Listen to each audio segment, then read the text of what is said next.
Olá, tudo bem? Bem-vindos, alunos da plataforma PDI do Bem. É um prazer estar com vocês hoje aqui para mais um webinar. Se você está assistindo ao vivo, muito bom. Se você estiver assistindo depois no gravado, também parabéns para você. É importante saber e entender que o objetivo desse webinar é o desenvolvimento das competências que vocês estão trabalhando na plataforma. Então, é com grande prazer que a gente traz hoje um convidado para estar falando com vocês, e isso faz parte do programa de desenvolvimento. E esse convidado hoje é muito importante, é uma pessoa que tem uma expertise muito grande no tema que ele vai tratar. E, provavelmente, ele virá em outros webinars também, trazendo mais aprofundamento sobre esse tema, ou novos temas, mas ele é um especialista, é um psicólogo, Sérgio. Eu já o conheço há muitos anos, ele tem diversos cursos, trabalha com a área de desenvolvimento de pessoas, principalmente desenvolvimento de líderes. Então, é um prazer ter o Sérgio aqui conosco, o Sérgio Davi. Eu vou chamá-lo para entrar na sala e ele vai fazer uma apresentação mais detalhada do seu currículo antes de iniciar aí o trabalho. Bom dia a todos. Sérgio, bem-vindo. Olá, bom dia. Bom dia, Dina. Muito obrigado pelo convite. Bom dia a todos. Vamos falar de inteligência emocional. Vamos, né? Um tema tão, como é que fala? Ao mesmo tempo tão falado e ao mesmo tempo tão difícil de colocar em prática, né? Exatamente. Cada vez mais necessário, porque nós estamos numa sociedade emocionalmente doente. Vou falar sobre isso. Então, tá. Bem. Quem é você? Conte um pouco de você para nós. Eu sou o Sérgio Davi, sou psicólogo de formação, como já disse a Dina, eu trabalho desde 2001 com desenvolvimento humano. Quando eu falo de desenvolvimento humano, me refiro a uma série de estratégias pensadas para ajudar as pessoas a alcançarem o seu melhor desempenho, tanto na vida pessoal quanto na vida profissional. E aí, buscando musculatura para realizar esse trabalho, essa minha missão é que eu fui buscar depois a pós-graduação em gestão estratégica de pessoas e algumas formações em programação neurolinguística, em coaching, análise comportamental, hipnose, mas fiquem bem tranquilos, eu não pretendo fazer ninguém comer uma cebola pensando que é uma maçã, vocês estão seguros, tá bom? E gosto bastante também de neurociência, permeia todo o meu trabalho. Me especializei em trabalhar com lideranças, em desenvolvimento de lideranças e equipes de alta performance. Conheço bastante dessa realidade também do corporativo, porque mais de 20 anos eu trabalhei dentro do corporativo. Aí eu começo a falar de tempo, as pessoas daqui a pouco vão começar a fazer conta, né?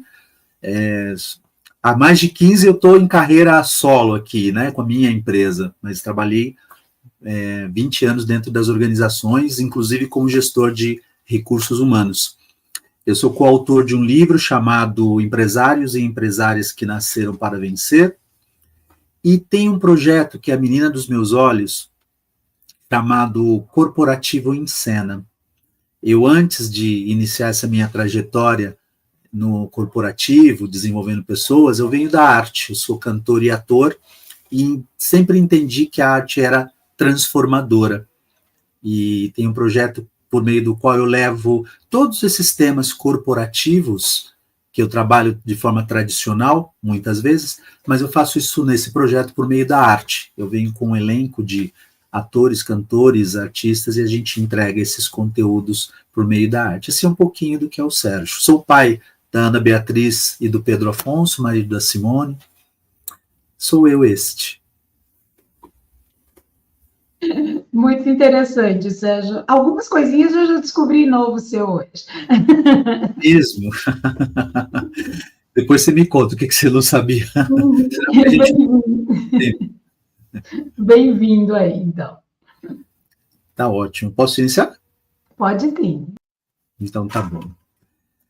Pessoal, é um prazer estar aqui com vocês, falando de um tema tão necessário nos tempos atuais, tempos nos quais nós temos, por uma questão talvez da modernidade, né, a tecnologia ter nos permitido acelerado o nosso contato com muitas coisas que antes nós só tínhamos contato por meio da interação com pessoas, né? Até para otimizar o nosso acesso a alguns serviços, a gente tem podido cada vez menos ter contato com pessoas. Isso traz essa aceleração, essa facilidade, essa praticidade para a vida, mas traz como efeito colateral uma maior dificuldade em lidar com pessoas, porque a gente tem feito isso cada vez menos.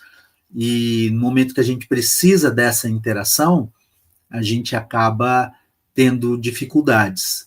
Eis que então a inteligência emocional se torna muito importante, tá? Eu vou compartilhar com vocês a minha tela.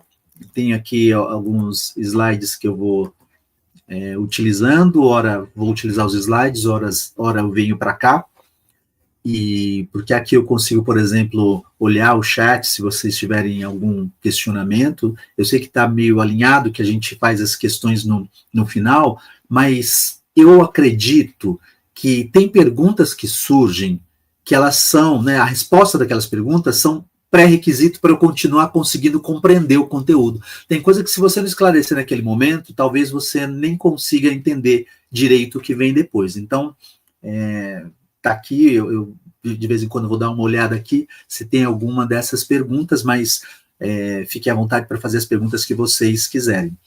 Eu daqui vou fazer várias perguntas para vocês, muitas perguntas para vocês refletirem, tá? Então, na sua maioria, quero que vocês se respondam e que com isso vocês consigam avançar nesse nosso conteúdo junto comigo, tá bom? Então, vou compartilhar aqui a minha tela e já vou começar fazendo algumas perguntas dessas só para a gente refletir, tá bom? E eu gosto de fazer perguntas porque a gente vai aquecendo essas para refletir, porque a gente vai aquecendo para o conteúdo. Então, a primeira delas, faça essas perguntas na primeira pessoa, nessa tela aqui, tá? Então, o que é inteligência emocional, afinal de contas?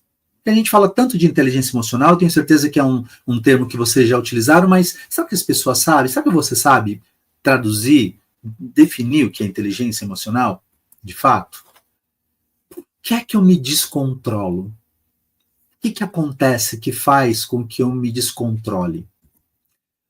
O que fazer para ter mais autocontrole, em particular nas situações e nos ambientes nos quais eu não posso me descontrolar? Quais os efeitos da modernidade nas relações? Essa eu já comecei até meio respondendo para vocês, né? Quais os benefícios de ter mais autocontrole? Será que eu ganho alguma coisa? Ou não é melhor, talvez, eu expressar minhas emoções como elas vêm? Ou será que eu ganho alguma coisa aprendendo a ter mais autocontrole? E como se relacionar melhor na vida e no trabalho? Essas são as perguntas que eu espero que até o final do nosso tempo juntos vocês consigam obter respostas. Se vocês conseguirem sair daqui tendo resposta para essas perguntas, vão entender o mínimo necessário para falar e exercer e praticar a sua inteligência emocional, minimamente. Sigamos. Então, queria, por exemplo, agora que você refletisse sobre, no dia a dia, que situações frequentemente roubam seu humor e o seu equilíbrio emocional. É importante que você as identifique. Assim como acontece, eu vou falar disso de novo mais para frente, assim como acontece com um sintoma físico, imagina que você tem uma dor de cabeça, né? Ela aparece esporadicamente ali em alguns momentos, perdão, e você vai ao médico, porque você quer acabar com a dor de cabeça. Enquanto você não identifica o que causa a sua dor de cabeça, o médico não consegue te oferecer o remédio adequado para aquela dor de cabeça. Dor de cabeça pode ser, se você não usar óculos, pode ser a necessidade do óculos, pode ser uma enxaqueca, você fala, pode ser problemas no estômago ou no fígado também dão dor de cabeça, pode ser um tumor cerebral, várias coisas podem causar dor de cabeça, mas é só quando você identifica que você consegue tratar. Exatamente dessa mesma forma. No dia a dia, algumas coisas mexem com você, e é importante que você saiba exatamente o que mexe com você. Do contrário, você continuará à mercê desse desconforto, se expondo muitas vezes, porque nem sempre é possível, é adequado que você se descontrole nos momentos em que isso acontece. Vamos lá de cara, trazendo então a definição do que é inteligência emocional. Espero que você tenha lembrado, pensado ali em algumas situações que mexem com o teu humor, com o teu equilíbrio emocional, e eu vou pedir para você guardar essa informação, tudo bem? Que a gente vai utilizar. Inteligência emocional, segundo Daniel Goleman, esse é um psicólogo, um estudioso, um pesquisador, que popularizou no mundo o termo inteligência emocional. Não foi ele o criador do termo. Ele lançou, em 95, um livro chamado Inteligência Emocional, onde ele define como a capacidade de identificar nossos próprios sentimentos e os dos outros, de nos motivarmos e digerir bem as emoções dentro de nós e nos nossos relacionamentos. E aí tem uma definição que vem de Salovey e Mayer. Eles foram os criadores, foram eles que cunharam o termo inteligência emocional. Daniel Goleman trabalhou realizando pesquisas junto com eles, e eles foram os idealizadores desse termo. Segundo eles, é a capacidade de perceber e exprimir a emoção, assimilá-la ao pensamento, compreender e raciocinar com ela e saber regulá-la em si próprio e nos outros.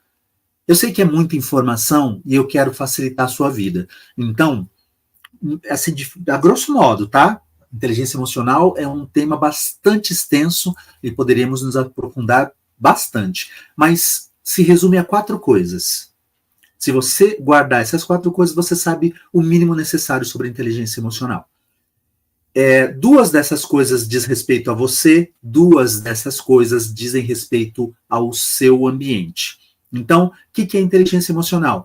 É saber identificar e nomear suas emoções. Pensa aí, quantas vezes você está sentindo alguma coisa que você fala, estou sentindo alguma coisa, mas não sei nem traduzir o que eu estou sentindo, né? Então, saber identificar e nomear as emoções e saber lidar com elas. Porque, veja, tem uma instância em que você não sabe nomear, mas às vezes acontece de você até saber que de repente você está com muita raiva, mas você não sabe controlar essa raiva. E ela sai de um jeito que passa por cima de todo mundo feito um trator. Então são 2 coisas importantes. Saber identificar e nomear suas emoções e saber lidar com elas. Regulá-las de acordo com o ambiente. Isso é saber lidar com elas. E as 2 coisas relacionadas ao outro. Saber identificar a emoção do outro. Porque, veja, às vezes as pessoas estão tão autocentradas, voltadas para si, que elas não enxergam o outro. Imagina que você, sei lá, você está mega feliz. Você está muito feliz com alguma coisa que aconteceu com você. Você foi promovido, sei lá. Aí você chega para contar para um amigo seu que está ali cabisbaixo, tal, e de repente ele foi demitido, e você fala da tua promoção no momento que ele está sofrendo o luto, né, da demissão. Não era o momento. Você não foi capaz de identificar a emoção dele. E isso, às vezes, faz com que a gente ultrapasse a linha do equilíbrio, do respeito com o outro, né? Então, recapitulando, saber identificar e nomear a própria emoção, saber lidar com ela. Saber identificar, nomear a emoção do outro e saber lidar com ela.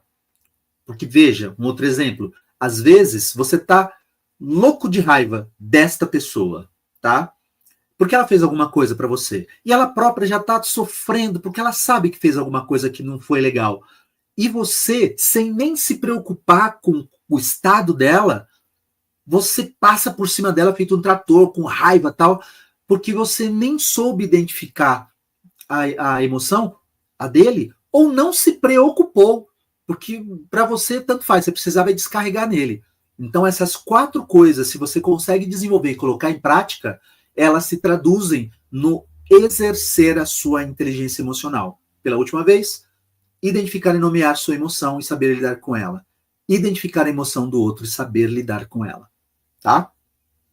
Muito bem. O que os estudos revelam? Pessoas com uma inteligência emocional bem desenvolvida são geralmente consideradas autoconfiantes, persistentes, motivadas e capazes de controlarem a si mesmas. Pessoas emocionalmente inteligentes são aquelas que mais se dão bem em seus ambientes de trabalho, porque não se contaminam pelo que o outro faz consigo, ok? Pessoas que desenvolveram a inteligência emocional na adolescência ou no início da vida adulta, não apenas têm sucesso em suas profissões, como vivem relacionamentos amorosos longos e estáveis, além de apresentarem baixos níveis de depressão e ansiedade. Veja, eu comentei, né, enquanto estava ainda com a Dina, que nós estamos numa sociedade doente. Eu estou com 52 anos. Na minha adolescência, eu ouvia falar que tinha um negócio chamado depressão, mas eu não tinha mais vaga ideia do que era. Eu gostaria que vocês pensassem aí, quantos de vocês conhecem alguém que teve ou que está com depressão nesse momento? Essa é uma doença do afeto, essa é uma doença que revela o quanto nós estamos com as nossas emoções à flor da pele. Nunca se ouviu falar tanto de depressão, de crise de ansiedade, crise de pânico. E tudo isso revela que a gente está à flor da pele e, consequentemente, não conseguindo lidar com o outro. Veja o quanto é importante, então, você aprender a lidar, a desenvolver a sua inteligência emocional. Importantíssimo, né, gente? Muito bem. Vou falar aqui, extraindo ali do livro Inteligência Emocional, quero falar do sequestro da amígdala. Tá? O cérebro humano ele é dividido e subdividido em uma infinidade de partes, mas eu vou destacar aqui 3 partes. Eu vou tirar aqui da tela, mas só para vocês saberem, ó, a gente tem aqui o sistema límbico, que abriga uma partezinha pequenininha aqui, ó. Espero que vocês estejam conseguindo ver meu cursor. Tem uma partezinha pequenininha chamada de amígdala. Sim, você tem amígdalas no cérebro. Toda a estrutura do seu corpo em formato de amêndoa é chamado de amígdala. Você tem inclusive 2, uma em cada hemisfério cerebral. As amígdalas cerebelares são responsáveis pelas suas emoções. São elas que abrigam as suas emoções. Elas despertam, provocam as emoções que você conhece. Aí nós temos aqui o neocórtex, que é a parte pensante do cérebro. Vem aqui desde a testa até aqui atrás. E a gente tem aqui atrás o cérebro reptiliano, que é uma parte do cérebro em nós que funciona igual bicho, por instinto, sabe? Resposta rápida, sem nem refletir, sem pensar. Aí deixa eu partir para cá, porque aí eu consigo conversar com vocês. Me dá uma sensação que eu estou conseguindo enxergar vocês, apesar de não estarmos próximos, eu não conseguir enxergá-los, tá? Mas eu fico com essa sensação. Só para eu poder avançar, me digam, pode dizer aqui pelo chat, se até aqui está tudo bem, se está claro para vocês, se esse ritmo é apropriado, se eu posso continuar. Vão me dizendo aqui, tá? Qualquer coisa, se estiver rápido demais, vocês me falam, ou se tiverem alguma dúvida daquelas que são pré-requisito para continuar compreendendo, fique à vontade para esclarecer sua dúvida. Muito bem.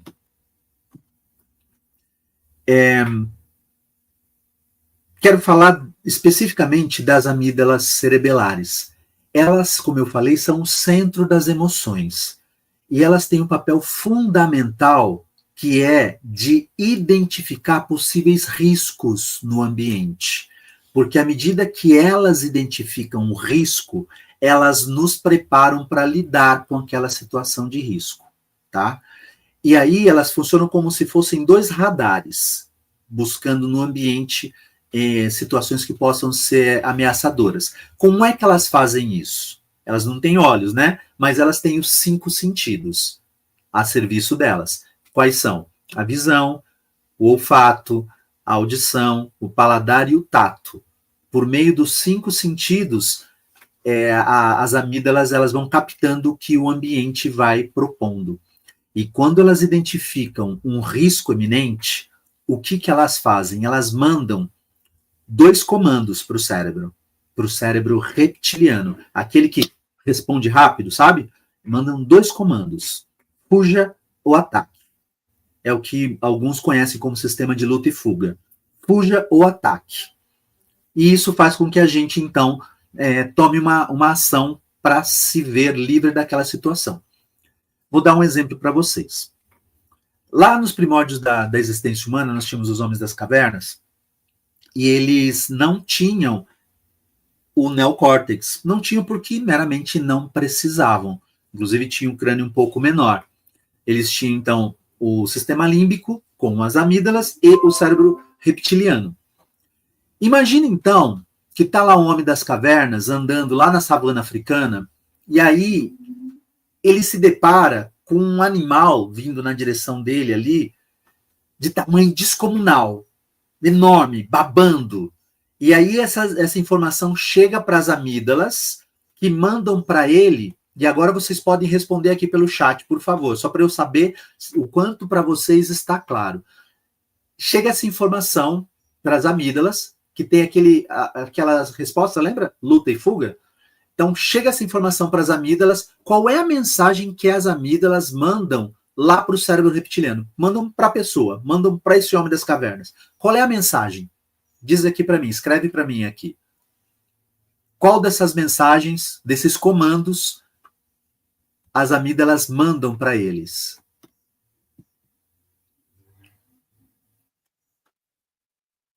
Fuja, né, gente? Fuja. Fuja. As suas amígdalas têm vida própria. É mais ou menos isso, Dina. Exatamente. Então, corre dali. Você está em risco. Agora, imagina que ele sai dali correndo, porque ele nem pensa, ele sai dali correndo. E aí, correndo, ele consegue... Estão ouvindo? Não sei se está atrapalhando vocês. Tem minha cachorrinha do lado de fora aqui latindo. Ele chega numa clareira, fugiu, despistou o animal. E nessa clareira ele se depara com um animal de porte menor, daqueles que fazem parte da cadeia alimentar dele. Então ele se depara com um animal pequeno que faz parte da cadeia alimentar dele. Qual é a mensagem que as amígdalas, quando identificam essa situação, mandam para ele? Que mensagem será que as amígdalas mandam nesse caso? Ataque. Então é isso que determina como é que a gente age em cada uma das situações. Isso eram lá os homens das cavernas. Só que eu queria apontar para você que você é o mesmo. Você é a mesma pessoa.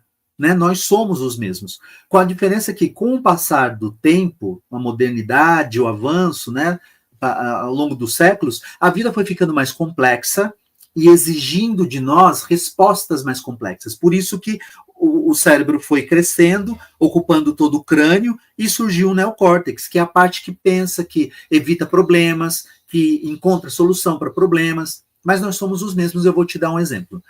Pensa numa pessoa que você conhece, pode ser do seu trabalho, pode ser, sei lá, da tua vida pessoal, social, uma pessoa que te dá ranço. Sabe a pessoa que só de chegar perto dela, você já começa a ficar gastado, irritado? Aquela pessoa que só a voz já irrita. E assim, te dá um nervoso de estar perto dela, e aí quando ela chega, ela vem para te abraçar. Qual é a mensagem que as suas amígdalas, ao captarem esta informação, mandam para você? Tem um amigo meu que fala assim, que dá vontade de brincar de roxinho com a pessoa. Sabe o que é brincar de roxinho, não? É quando você aperta o pescoço da pessoa até ela ficar roxa. Ou seja, é atacar. O desejo é de atacar. Agora, imagine uma situação, uma outra qualquer, em que você fala assim, meu Deus do céu, Eu só queria que abrisse um buraco aqui no chão para eu sair daqui correndo, para eu sumir daqui. Que mensagem é essa que a amígdala manda para você? Fuja.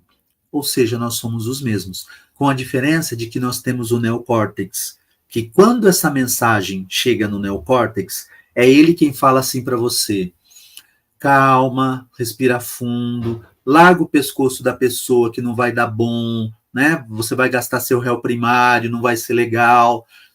É ela também, é ele, né, o neocórtex também, que vira para você e fala assim: calma, não é legal você fugir, amanhã você tem que voltar aqui, sentar do lado do teu chefe de novo, como é que você vai explicar? Vamos achar um outro jeito de resolver a situação. Então, o neocórtex é a parte que evita que a gente tenha reações emocionais. Só que a mensagem chega primeiro nas amígdalas, depois chega no neocórtex. E aí você tem aqui já uma grande sacada para você. Lembra quando as pessoas dizem para você assim: calma, respira fundo, respira 3 vezes, conta até 10, e aí você acha que é uma tremenda bobagem? Não é. Porque quando você não dá uma resposta de imediato, não tem uma reação de imediato, e permite que esta informação chegue ao neocórtex, ele faz o trabalho dele, que é de encontrar respostas mais adequadas à realidade.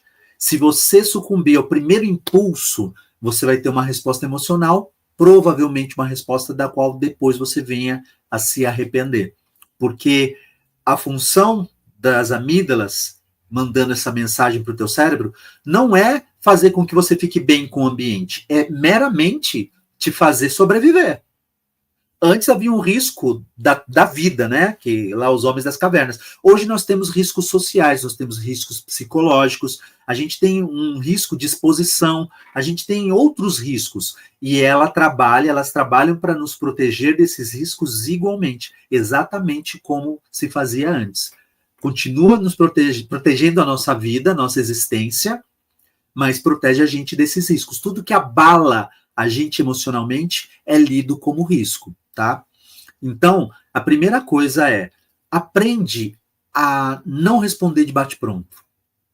Porque, seguramente, se você conseguir esperar, você vai encontrar uma resposta mais adequada do que a primeira que você faria. Respira fundo 3 vezes, conta até 10. E se você não conseguir, tem gente que vira para mim e fala assim: Sérgio, eu não dou conta. Nossa, se eu fico ali, aí eu falo mesmo. Aí eu brinco com as pessoas, guarda isso. Gosto de falar e brincando porque as pessoas vão guardando, tá? Eu digo assim: senta com Buda na montanha. Senta com Buda na montanha. O que isso quer dizer? Sai de cena. Sai de cena. Porque se você não dá conta de segurar a onda ali naquele momento, para você não perder a calma, não se arrepender da sua reação, sai de cena. Às vezes você pode, sei lá, sai, vai no banheiro, lava o rosto e volta. Vira para a pessoa e fala assim: fulano, a gente pode conversar sobre isso daqui a pouco? Preciso pensar um pouco sobre a situação.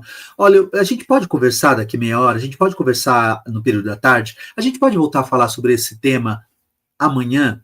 Aí é você quem sabe qual é o tempo que você precisa para maturar sobre a situação, para pensar sobre aquilo.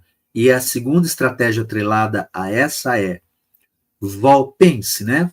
Saia para pensar, e aí você volta para tratar do assunto quando você conseguir falar sobre ele, livre da emoção que ele te provoca.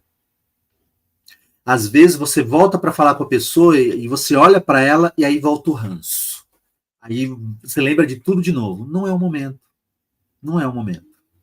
Então, volte a falar com a pessoa quando você puder falar disso, livre da emoção que aquilo te provoca. Mas, Sérgio, o outro quer resposta agora, o outro quer continuar a conversa. Isso é um problema do outro, não é seu. Eu já falei que nós estamos numa sociedade doente, então a gente vive em ansiedade.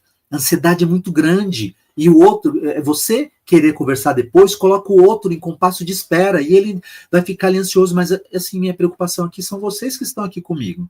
Preservar a tua imagem profissional, a sua reputação, né, teu equilíbrio emocional. Então, você precisa saber de que tempo você precisa para conseguir lidar com as situações desafiadoras do seu dia a dia de uma maneira que você se orgulhe depois de ter feito. Então, se o outro tem essa ansiedade por respostas rápidas, vai falar, eu sei que você gostaria de continuar, mas eu preciso pensar um pouco sobre o assunto. E sai de cena. Tudo bem até aqui, gente? Tranquilo? Eu vou seguir aqui apresentando, tá? Vou colocar de volta aqui minha apresentação.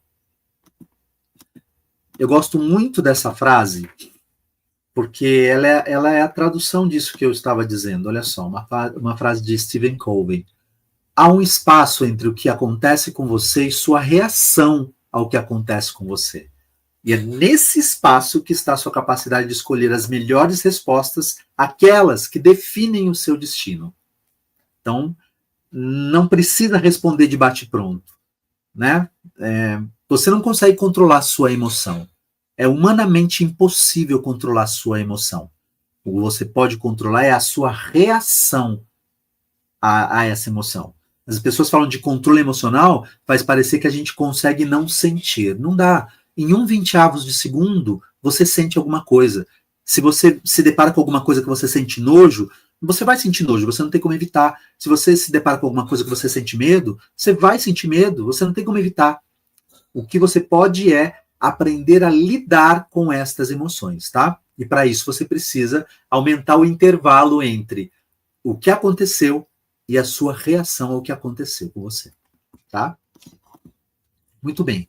Vamos falar, temos lá aqueles dois, né? A definição de inteligência emocional, 2 coisas que dizem respeito a você e 2 que dizem respeito ao outro. Então, demonstrar inteligência emocional consiste em aprender a controlar a si mesmo. E para isso é importante que você entenda, né? O que se faz? Como é que é possível desenvolver equilíbrio emocional? Primeira coisa, é importante que você adquira autoconhecimento. A gente não nasce se conhecendo. E eu gosto de dizer que conforme a gente vai envelhecendo, a gente vai ficando mais sábio, né? A gente ganha mais do que cabelo branco e ruga. A gente vai ficando mais sereno, mais sábio, muitas vezes. Vai escolhendo as lutas que a gente quer lutar, né? Tem coisas que perdem importância pra gente. Falar, nossa, por que eu dava tanta importância para isso? E outras coisas você começa a valorizar. Só que, de verdade, gente, a gente não precisa esperar envelhecer para isso. Isso é resultado de autoconhecimento. E a gente não precisa esperar envelhecer para isso. Muitas coisas podem nos ajudar a desenvolver nosso autoconhecimento. Tem gente que pratica esporte. E praticar esporte é uma coisa, principalmente quando você faz isso, treina com frequência. Se você quiser participar de eventos de esporte, à medida que você vai reconhecendo e aprendendo mais sobre seus limites, isso é importante, tá? Vai te ensinando sobre o seu corpo. Terapia é muito bom para autoconhecimento, mas também quem gosta de leitura, tem muita coisa interessante lançada para autoconhecimento. Internet, não é só para a gente ver vídeo do TikTok, de dancinha, de coisas curtas que não ensinam para a gente. Tem muita coisa interessante. Eu gosto de indicar um canal chamado Neurovox. É um canal do YouTube de um neurocientista chamado Pedro Calabres. Já adianto, não são vídeos curtos, são vídeos de 30 minutos, 40 minutos, 1 hora, onde ele fala de coisas pautadas em ciência, mas que trazem autoconhecimento. Então, recomendo. Primeira coisa é autoconhecimento, que é quando você conhece, né, suas emoções. É por meio do autoconhecimento que você descobre, consegue nomear aquilo que você está sentindo. É por meio do autoconhecimento que você consegue, então, aprender a lidar com o que você está sentindo, né? Autoconhecimento. Outra coisa, segunda coisa, a identificação, falando do equilíbrio emocional, né? Como é que você adquire equilíbrio emocional? Identificando a emoção, essa que te provoca, essa que mexe com você, que rouba teu equilíbrio, aprendendo a identificar a emoção no momento em que ela surge. Porque situações desafiadoras nós temos o tempo inteiro na nossa vida, tá? E não são as situações em si que fazem com que a gente não, sabe, se desequilibre por completo. Não são as situações em si. Existe alguma coisa que acontece, existe um gatilho que é disparado, e a partir deste momento é que eu perco a calma, que você perde o controle. Às vezes você já está na situação de tensão, mas você ainda consegue lidar. Às vezes são situações que são corriqueiras. Gostaria, inclusive, que você pensasse agora. Ou resgatasse aquela que eu pedi para você pensar no início, ou pensasse em alguma coisa específica agora, uma situação na qual você perca o controle. E aí eu queria que você parasse para pensar no que te faz perder o controle. Eu vou te dar uns exemplos aqui. Eu não sei quantos aqui são jovens há mais tempo como eu. Eu sou jovem há mais tempo do que boa parte de vocês aí, talvez. Mas tem alguns que são jovens há mais tempo e talvez tenham ouvido falar de um filme antigo chamado De Volta para o Futuro. Eu gosto desse exemplo porque é um filme que, mesmo para quem é mais novo, é um filme que é bastante famoso, onde tinha um adolescente que era o McFly, né, o Marty McFly. Ele era amigo de um cientista maluco que criou uma máquina do tempo. Então ele ia para o passado, para o futuro, tal. O que acontece? O McFly, ele era um garoto super de boa, tranquilão mesmo, sabe? Simpático e tal, mas ele tinha um talento para se meter em confusão. Era uma coisa doida. Mas ele não era de briga. Então, do mesmo jeito que ele entrava na confusão, ele saía, porque ele era de boa. Ele lidava bem com a situação até o momento em que falava um negócio para ele. Porque quando alguém quer confusão com você, a última coisa que essa pessoa quer é que você saia dali sem aceitar a provocação, sem aceitar a confusão. Então, as pessoas que queriam confusão com ele, identificando que iam ficar no vácuo, o que faziam? Viravam para ele, quando ele já estava indo embora, e diziam assim: vai sair mesmo, seu franguinho? Ô, seu covarde! Aí, essa hora, parece o pano vermelho do touro sacudido na frente, assim, ele perdia a cabeça. Aí ele ia para a briga. Aí ele ia para a confusão, tacava coisa nas pessoas, ele ficava doido de raiva. Esse é um exemplo. Um outro exemplo.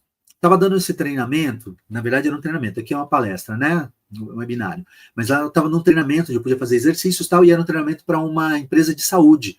E tinha uma enfermeira que estava fazendo exercício que eu vou fazer com vocês depois, vou propor para vocês depois, onde ela identificou uma situação que para ela é tensa. Vou descrever um pouco dessa pessoa. É uma mulher de uns 35 anos, de estatura, devia ter 1,55 m, menos de 1,60 m, e tinha uma voz, apesar da idade, ela tinha uma voz meio infantil, sabe? Mas ela lidava com as situações, para quem não sabe, o enfermeiro tem ali o seu plantão, e quando está terminando o plantão, ela tem que passar o plantão para o outro enfermeiro e passar para os médicos a situação, né, como é que ficou o paciente daquele médico na ausência dele. E ela lidava com isso com muita tranquilidade, falava com todos os enfermeiros, com todos os funcionários, com todos os médicos. Só tinha um médico que era, assim, mexia com ela. Ele tinha 1,90 m, taludão assim, e tinha um vozeirão, sabe? E aí ela estava lá falando dos casos do paciente dele, aí chegava um momento que ele fazia assim: você tem certeza disso, menina? Nessa hora, ela desmanchava, e ela começava, né, a respiração ficava ofegante, ela começava a gaguejar enquanto ela explicava para o médico e tal, e justamente aquele estado em que ela ficava, contava para o médico que ela não sabia o que ela estava falando. Veja, a confusão lá com o McFly por si só não mexia com o equilíbrio emocional dele. A situação de falar com os médicos por si só não mexia com esta enfermeira. Tinha um gatilho que era disparado. No caso do McFly, o gatilho é quando colocavam em xeque a masculinidade dele. Aí ele perdia a cabeça. No caso da enfermeira, é quando colocavam em xeque, duvidavam da capacidade, do profissionalismo dela. Por que eu descrevi fisicamente? Porque essa é uma demanda dela frequente, né? Dela muito novinha, parecer muito novinha e precisar ficar provando para as pessoas que é capaz. Então, coisas que mexem com as pessoas. Tendo pensado nessa situação, essa que você lembrou, eu gostaria que você focasse agora, pensasse no momento exato em que a emoção que te atrapalha surge. O que acontece? É quando dizem alguma coisa para você, é quando muda lá a temperatura da reunião, é quando acontece alguma coisa que você... O que acontece? Qual é o gatilho? O que dispara esse seu gatilho? Então, a primeira coisa para ter equilíbrio emocional, autoconhecimento. A segunda coisa é a identificação da emoção, no momento em que essa emoção surge. E a terceira coisa é você saber identificar, separar limite de limitação. Eu vou te dar um exemplo, tá? Eu morei num prédio, no 16º andar de um prédio. E a sala tinha uma janela bem grande, sabe? Então imagina que toda vez que eu chegava perto daquela janela, ia me dando calafrio, eu ia sentindo um bolo no estômago. Aí eu sentia calor, eu sentia frio, meu coração disparava e tinha uma sensação de que eu ia cair lá para baixo. Quantos de vocês sentem da mesma forma quando você chega perto de uma janela? Isso acontece com você? Você se sente exatamente assim quando você chega perto de uma janela num prédio alto? Muitas pessoas, algumas dizem que sim, se sente parecido, mas boa parte das pessoas, a grande maioria das pessoas, responde que não se sentem dessa maneira. Ou seja, eu quando descrevo isso, estou lidando com uma limitação minha. É algo que acontece comigo, não com todas as pessoas. Né? É uma limitação minha. Tem gente que lida com a altura de uma maneira tranquila. E como se trata de uma limitação, eu tenho como enfrentar, como resolver, como mudar. Eu posso fazer isso. Tenho como fazer isso. Agora, tem situações que são limite. Por exemplo, se eu resolver nessa janela botar minhas pernas para o lado de fora e pular, provavelmente eu vou morrer. E aí, todas as vezes que isso acontecer comigo e com qualquer pessoa, todas as vezes não, né? Porque vai acontecer uma vez só, eu vou morrer. Mas qualquer outra pessoa que se coloque na mesma situação vai ter o mesmo destino. Ou seja, isso é um limite do corpo. Isso é algo pelo qual qualquer pessoa passaria, independente de quem seja. Na primeira situação, eu descrevi uma limitação. Nessa situação, estou descrevendo um limite. Contra limites não há o que fazer. E quando eu digo que você precisa separar, diferenciar limite de limitação, é que às vezes as pessoas elas têm descontroles emocionais, mas elas acreditam que elas não podem fazer absolutamente nada para lidar, para resolver aquilo. E elas fazem as pessoas sofrerem à sua volta porque elas são um poço de emoções descontroladas.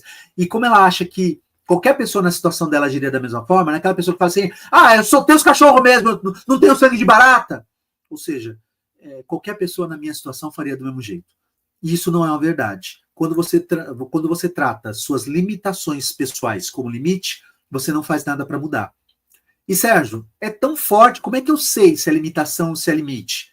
Pensa, se aquilo que mexe com você, se tem outras pessoas no mesmo ambiente que passam pela mesma situação. Seu chefe chegou e falou deu uma bronca geral nas pessoas e aquilo mexeu com você de um jeito que você não aguenta. Tem gente que está submetido a esse mesmo líder, que passou pela mesma situação com você, mas que consegue lidar com isso de uma outra forma? Se tem, é sinal que isso que acontece com você, que você não está sabendo como controlar, é uma limitação.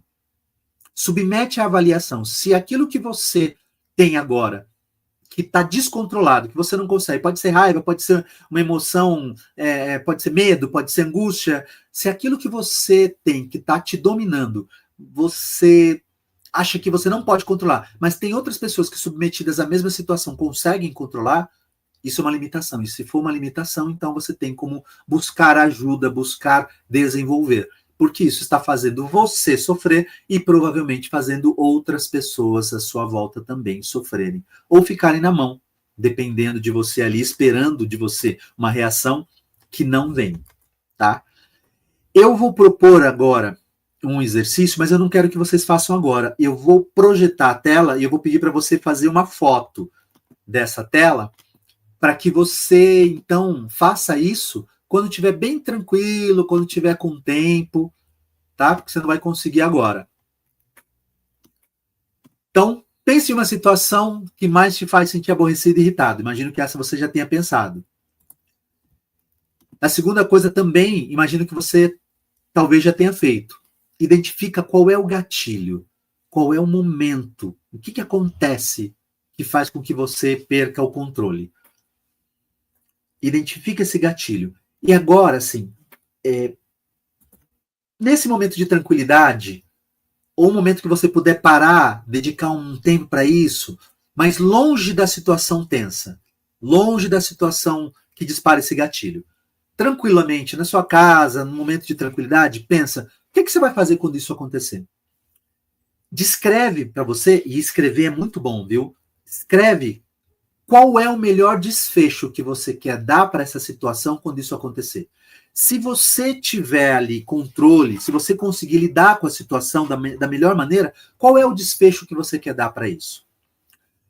Isso aqui é um exercício validado por ciência, viu? A ciência moderna. O que isso quer dizer? Vou te explicar. O teu cérebro, ele não consegue diferenciar o que é ilusão, o que é fantasia, do que é realidade. Ele não difere. Quer ver um exemplo disso? Quem aqui já acordou de um sonho? Acordou de sopetão de um sonho, sentindo todas as emoções do que você estava vivendo naquele sonho. Às vezes você estava, sei lá, caindo, estava levando um tiro, estava passando por uma situação de medo, você acorda, coração disparado, às vezes suando. Tem uma garota que estava num treinamento meu, ela disse que estava sonhando que o marido dela estava traindo ela. Ela ficou tão aborrecida com aquilo que ela passou o resto do dia sem falar com o marido. Assim, é uma ilusão, é uma fantasia, mas como o teu cérebro não diferencia a fantasia da realidade, o que ele faz? Ele dispara em você tudo aquilo que te ajuda a se defender daquela situação. Então, quando você descreve como você quer resolver essa situação de tensão, eu vou propor em seguida que você se imagine fazendo isso dar certo, dando essa resposta. Quando você faz isso, você vai colocando o teu cérebro em contato com a situação de tensão. Às vezes, só de pensar naquela situação, você dentro da situação e você resolvendo, talvez você tenha lá o coração disparado, talvez você já tenha essas sensações. E aí, e esse é o pulo do gato, esse é o segredo. Quando a situação de fato acontecer, depois de você já ter treinado isso várias vezes, quando a situação de fato acontecer, para o teu cérebro não será mais a primeira vez que ele estará lidando com aquela situação. E é grande probabilidade de você saber, então, colocar em prática a resposta que agora você tem no seu repertório. Antes você não tinha uma resposta no repertório, porque você nunca tinha chegado a conseguir resolver adequadamente. Mas, quando você treina, você chegou nesse resultado. É só colocar em prática. Né?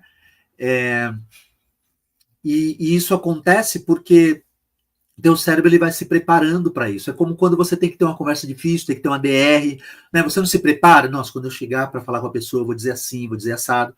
É tão somente isso, você se preparar para lidar com essa situação que para você é limite. Isso aqui, então, você pode fotografar para você fazer esse exercício com todas as situações que roubam o teu equilíbrio emocional, tua emoção, que mexem com você e que te fazem sentir de um jeito que você não gostaria.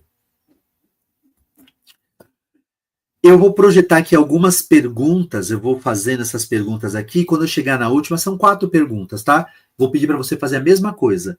Fotografa, ou se você preferir anotar, como você preferir, para você responder depois quando você tiver com tempo, com calma, tá? Como é que você está se comunicando? Então, a primeira coisa para você conseguir responder essa pergunta maior é: como é que eu me vejo? Faz a pergunta na primeira pessoa. Como é que eu me vejo? Eu me vejo uma pessoa legal, divertida, eu sou agradável, ou não, eu sou muito chato, eu sou sem graça, eu sou irritante, eu sou implicante. Como é que você se vê? Como você não tem que compartilhar isso com ninguém, procure ser sincero consigo mesmo.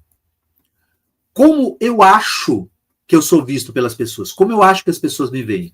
As pessoas me veem uma pessoa mais legal do que eu sou, as pessoas me veem com uma pessoa muito brava, e eu nem sou tão brava assim. Não importa como, é como você acha que as pessoas te veem, não é como você é de fato, tá?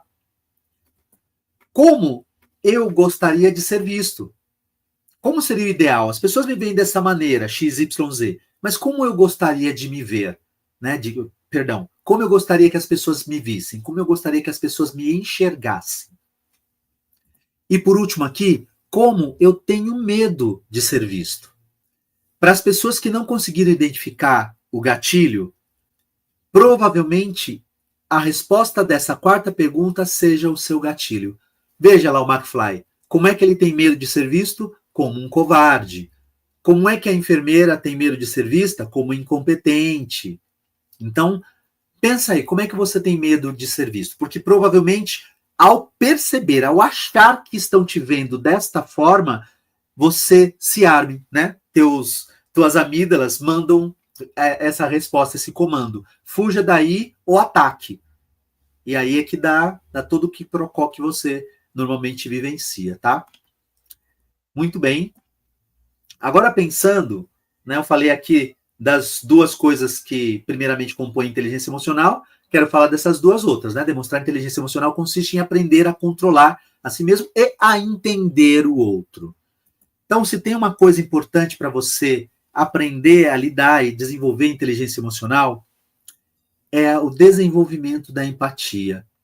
Todos nós nascemos autorreferentes, ou seja, a gente parte da nossa referência para conseguir entender o mundo. Então, é algo assim como, se eu sinto isso e isso é uma coisa normal, eu acho que todo mundo sente do mesmo jeito. Se eu sou capaz de fazer isso desta maneira, rápido dessa maneira, e isso é normal, eu acho que todo mundo faz rápido. Se eu sinto assim, tenho medo disso, me incomoda isso, e isso é normal, eu acho que todo mundo, isso é autorreferência. Só que nós somos 8 bilhões de pessoas no planeta e não tem uma pessoa que tenha a digital igual a do outro. Nós somos completamente diferentes uns dos outros. E se você quiser aprender a desenvolver empatia, pensa nessa frase, ó. Se você conhecesse as dores dos seus inimigos, eles seriam seus amigos.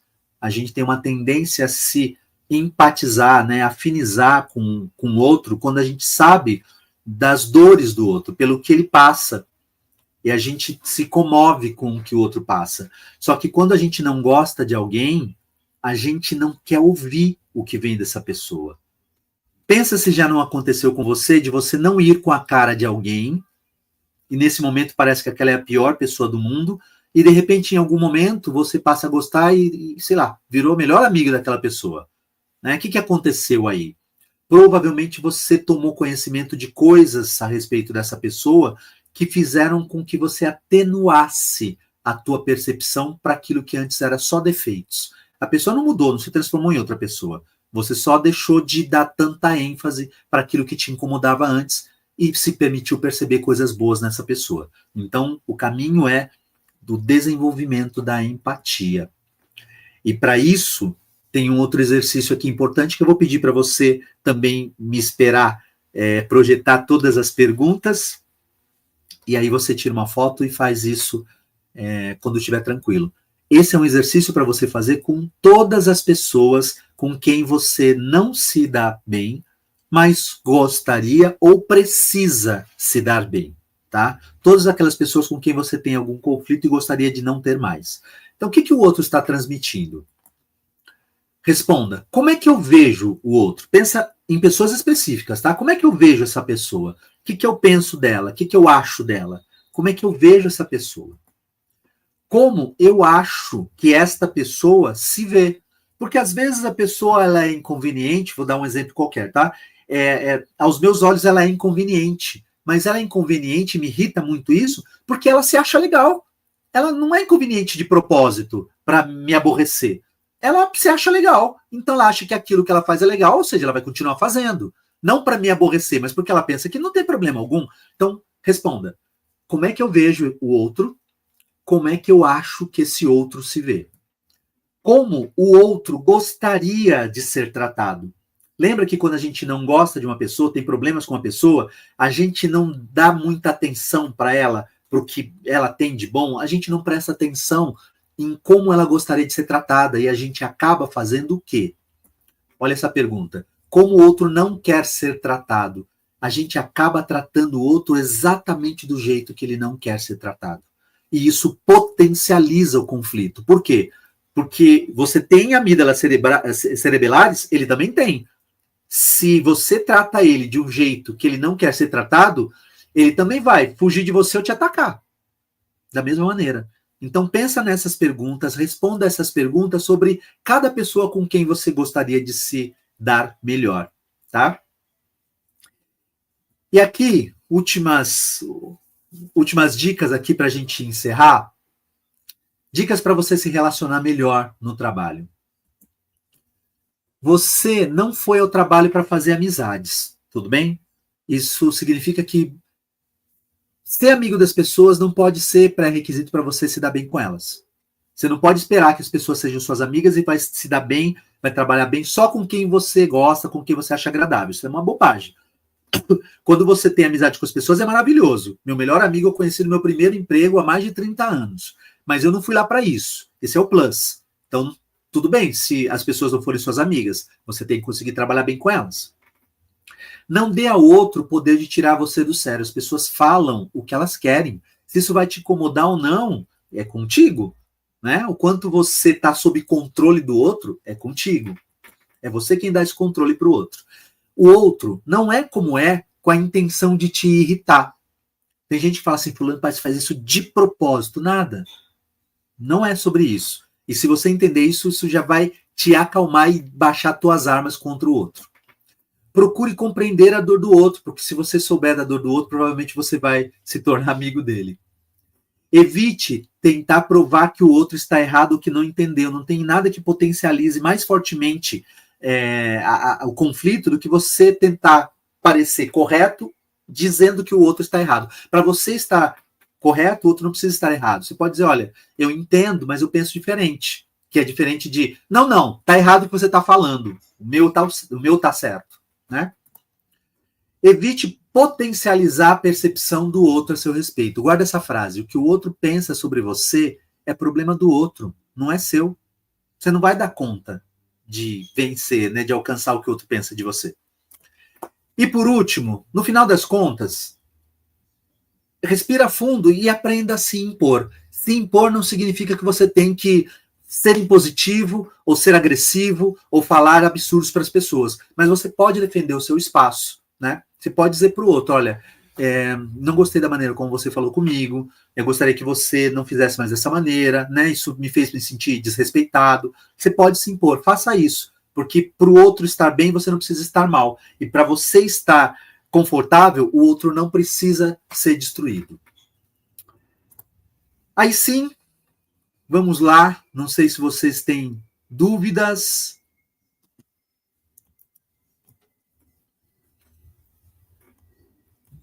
Me contem aí se vocês têm dúvidas, querem fazer algum comentário.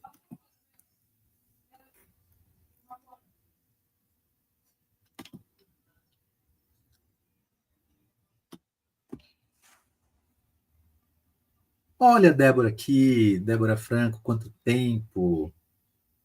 Um abraço, querida. Alguém? Dúvidas, mágoas, ansiedades, angústias?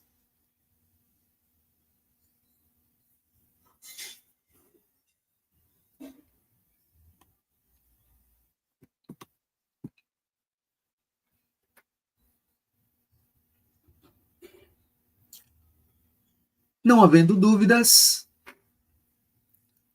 eu encerro aqui minha participação, agradecendo fortemente a todos vocês que permaneceram aqui e a vocês que estão vendo aí a gravação.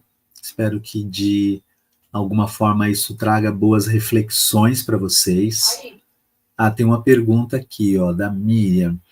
Como trabalhar os valores enraizados quando precisamos controlar nossas emoções? Bom, imagino que você esteja falando dos seus valores. Acho que se são valores a gente precisa defender, porque eles são, como você falou, né, achei interessante, enraizados, porque está na raiz do que constitui a gente, né? Os valores, eles governam as nossas decisões, moldam o nosso olhar para o mundo. Eu acho que o grande exercício aqui, quando a gente sente que os nossos valores não estão sendo respeitados, é a gente verbalizar. Porque quando são valores, a gente tem uma tendência a pensar, por autorreferência, que todo mundo sabe que isso é um valor. Então, se o outro faz alguma coisa que afeta, parece que ele está fazendo de propósito. E aí a gente já se irrita. E não, às vezes o outro não sabe. Porque ele construiu um outro sistema de valores. Ele não foi criado pelos nossos pais. Ele não participa dos nossos pensamentos. Então, essa é uma das situações em que a gente precisa verbalizar. Tornar claro para o outro quanto algumas coisas que para ele pode não ter importância, para nós são muito importantes. Como podemos ajudar as pessoas que estão ao nosso redor que não possuem uma inteligência emocional madura? Bom, a gente precisa... Primeiro, uma coisa importante, Marcos, a gente não muda ninguém, tá? A gente não tem o poder de transformar as pessoas. As pessoas elas só mudam quando elas sentem que mudar será melhor do que permanecer onde elas estão. Então, se existe alguma possibilidade de você oferecer exemplos para essas pessoas de como para elas uma mudança vai ser valiosa, talvez você consiga fazê-las refletirem. Porque às vezes a gente quer dizer, por exemplo, a pessoa, cara, você não pode se comportar desse jeito no trabalho, né? Isso atrapalha o trabalho de todo mundo, isso não vai ser bom, tal, mas até então, se esse comportamento para ela a faz sentir-se protegida, tem uma parte dela que nem enxerga o dano que ela está causando no entorno. Ou seja, todos esses argumentos do quanto é adequado ela agir diferente, para ela não faz sentido. É preciso que aquilo ganhe importância para ela, faça sentido para ela. Como podemos equilibrar a autenticidade emocional com a necessidade de adaptação às expectativas sociais no ambiente de trabalho, sem comprometer nossa saúde mental? Pô, acho que vale uma reflexão, né? Que a autenticidade emocional fala sobre, se eu entendi bem, tá? Me corrija se eu estiver errado. Fala sobre o quanto, poxa, eu gostaria de poder expressar o que eu estou pensando aqui. Né? Se eu precisar ficar represando o que eu penso, aí eu não estou sendo autêntico, tal. Eu preciso dizer, pensar comigo, né? O quanto vale a pena?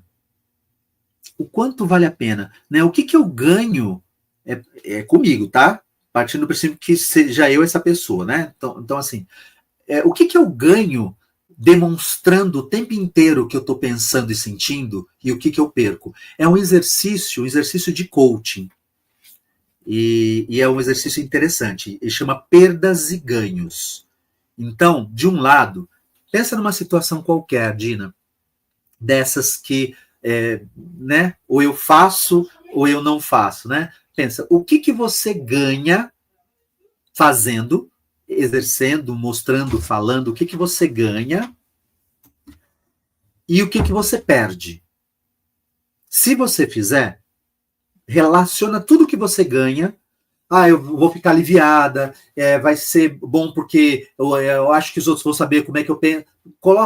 Relaciona tudo que você sente que ganha, expressando, e tudo que você sente que perde. As pessoas ficam amedrontadas, as pessoas elas reagem mal, as pessoas coloca tudo que você perde. Por outro lado, você vai fazer, isso lá no primeiro, né? O que você ganha e o que você perde, se você fizer. Aí você vai fazer o que você ganha e o que você perde, se você não fizer. Por exemplo, se eu não disser, eu vou ficar me sentindo mal, eu fico pensando naquilo o tempo inteiro, aquilo me dá dor de estômago, tá? Isso é uma perda que eu tenho se eu não fizer. Mas o que eu ganho se eu não fizer? Eu consigo que a equipe seja mais eficiente, eu consigo... eles não ficam com medo de mim, eles entregam aquilo que eu pedi com mais eficiência. Aí você faz um balanço, né? Para você, o que é mais valioso? Nem sempre a gente vai poder dizer tudo que a gente pensa, sente. Nem sempre. há momentos em que sim. E às vezes a gente só precisa mudar a forma de dizer, não é deixar de dizer, é mudar a maneira. Gosto muito de comunicação, um dos meus temas favoritos, tá? E eu sempre digo que a gente pode dizer qualquer coisa, para qualquer pessoa, a qualquer momento, desde que eu escolha a maneira correta. Por exemplo, tem gente que se eu falar de forma sutil, a pessoa não vai entender. Com ele tem que ser curto e grosso, tem que ser na lata, senão ele nem entende, passa a batida e ele continua fazendo. Tem outras pessoas que se eu disser na lata, a pessoa trava e ela não volta nunca mais. Então preciso compreender, né? Como que eu falo com cada pessoa para extrair de cada um o melhor e sair sentindo que valeu a pena. Porque se para fazer com que os outros façam, eu vou ficar me anulando, também não está valendo a pena, né? É nesse sentido que o autoconhecimento também ajuda a gente, né? Terapia é legal nesse sentido. Valeu, Marcos. Kátia, obrigado. Um excelente aprendizado com a comunicação assertiva. Obrigado, Isabel. Algo mais, gente? Como podemos não ter a amígdala resgatada diante da falta de escuta? Esse daqui eu acabei não dizendo, porque a gente foi por um outro caminho, mas esse daqui é o sequestro da amígdala, é isso, né? É quando alguém faz alguma coisa que é tão grave pra gente, é tão grave, que parece aquele botão vermelho. Sabe quando quebra o vidro e bate o botão vermelho, que é emergência? Parece que todo o sistema fica em emergência, né? Quando bate o botão vermelho, a gente fica louco da vida, tal. Eu não posso evitar que o outro se comporte como se comporta. Eu posso falar que aquilo me incomoda. Eu posso sinalizar que, olha, eu estou falando com você, eu já falei isso inúmeras vezes, e você continua agindo como se não estivesse me escutando? Não, mas eu estou ouvindo então, mas quando você age assim, quando você não olha para mim enquanto eu falo, enquanto eu descrevo, sabe? Gosto muito de descrever o comportamento que me levou àquela conclusão. Quando você age assim, assim, assim, assim, a percepção que você me passa é de que você não está me escutando. E quando eu vejo você fazendo exatamente aquilo que eu pedi para você não fazer, eu concluo que de fato você não está me escutando, isso me causa uma irritação. Então, às vezes, a gente precisa verbalizar o incômodo, que é diferente da gente sucumbir ao incômodo. Sérgio, mas eu não consigo na hora. Ou seja, senta com Buda na montanha. Sai de cena e volta para lidar com a situação quando você conseguir falar sobre ela, livre da emoção que ela te provoca. Porque se algo me acontece e eu solto os cachorros em cima da pessoa, eu vou olhar para a situação, poxa, eu não devia ter feito isso. Mas se eu saio de cena, vou pensar, escolho a melhor forma de falar, volto, e mesmo assim eu faço tudo errado, aí eu me sinto pior ainda. Porque da primeira vez, na primeira situação, eu nem sabia como fazer da maneira correta. Nessa situação, tendo saído para pensar, poxa, eu sabia como fazer, por que ainda assim eu fiz desse jeito? Né? Então, para não ter a sua amígdala sequestrada pela razão, né? É quando minto. Não é que a amígdala é sequestrada, é a amígdala que sequestra a razão. Quando eu estou sob forte impacto emocional, a amígdala vai lá e bate no botão vermelho e rouba qualquer possibilidade da informação chegar no neocórtex. E aí, quando eu vi, eu já fiz. Então, para isso não acontecer, eu saio de cena. E aí eu vou escolher a melhor maneira de lidar com a situação, e aí eu volto para tratar do assunto de uma maneira que me traga um benefício. Às vezes, tudo que eu quero, gente, é de verdade soltar os cachorros em cima da pessoa. Mas aí eu tenho que estar disposto a aguentar as consequências disso. Porque vai ter um impacto. O outro também vai reagir. E eu tô em condição de lidar? Eu vou aguentar lidar com as consequências desse meu comportamento? Vai ter uma consequência. O outro não vai ficar lá inerte, recebendo o impacto do que eu estou dizendo, e aí ele vai sair quietinho e vai fazer do jeito que eu queria. Não, aquilo vai causar impacto. Ele também tem amígdalas. Ele também tem um emocional que pode reagir mal àquilo. E às vezes o impacto que eu causo, ele é permanente. Eu quebro, quando você quebra uma coisa e você remenda, tá lá, tá colado, mas o remendo tá lá, né? Algo mais, gente?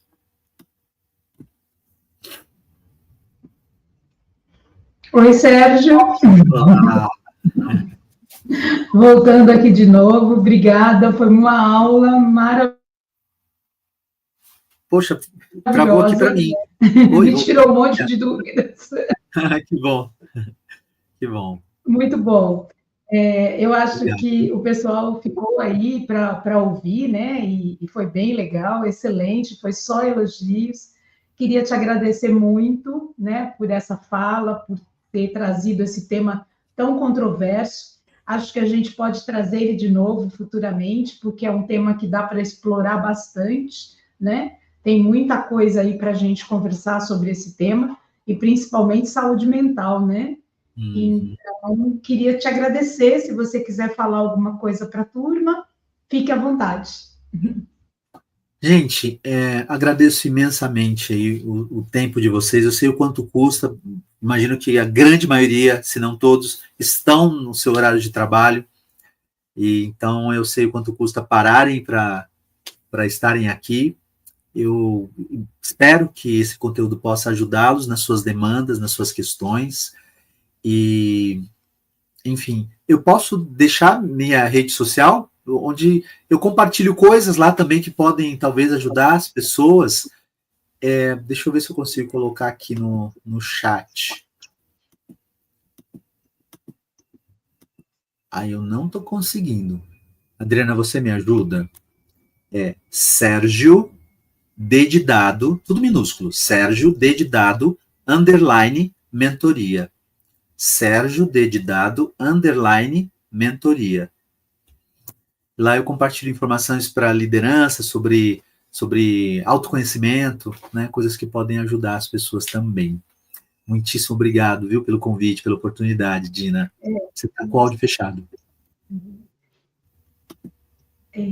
Agora ouço. Agora sim. É super legal, sigam o Sérgio, muitas dicas, muita informação, são posts muito interessantes, então é bastante legal, tá bom?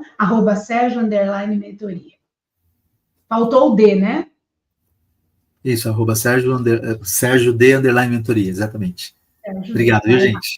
Tá bom? Obrigada, Sérgio, até a próxima, gratidão. Opa, tchau.